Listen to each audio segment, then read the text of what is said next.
Japan cleanest கண்ட்ரின்னு தெரியும். But இந்த அளவுக்குன்னு இங்கே வந்ததுக்கப்புறம் தான் தெரியும். எக்ஸாம்பிள் இந்த பில்டிங்கில் கன்ஸ்ட்ரக்ஷன் ஒர்க் போயிட்டுருக்கு. அந்த பில்டிங் இருக்குது இங்கேருந்து அவ்வளோ நீட்டுக்கு இருக்குது. ஆனாலும் அது மொத்தமே கவர் பண்ணியிருக்காங்க. அந்த பில்டிங் இருக்கிற பக்கத்து ரோடு தான் காமிச்சிட்ருக்கேன். எவ்வளோ க்ளீனாக இருக்குது பாருங்கள். உள்ளே இருக்கிற டஸ்ட்டு எதுவும் வெளியே வந்துடக்கூடாதுன்னு அவ்வளோ நீட்டாக ஒர்க் பண்ணுறாங்க. ஸோ இங்கே பார்க்கும்போது கன்ஸ்ட்ரக்ஷன் ஒர்க் நடந்துட்டுருக்கான் அப்படின்னு டவுட் வருது. அவ்வளோ நீட்டாக வச்சுருக்காங்க பாருங்கள். இங்கே மெயின்லி இந்த மாதிரி தான் ஒர்க் பண்ணி எதனா கன்ஸ்ட்ரக்ஷன் ஒர்க் போயிட்டுருக்கு அப்படின்னா அப்படி தான் கவர் பண்ணி அவ்வளோ நீட்டாக தான் வச்சுப்பாங்க இவங்க.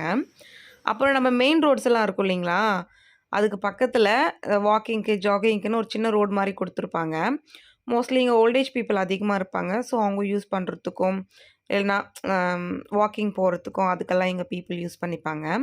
அப்புறம் இந்த ரோட் சைட்லலாம் சின்ன சின்ன பூச்செடி மாதிரிலாம் வச்சுருப்பாங்க டிஃப்ரெண்ட் டைப்பில்.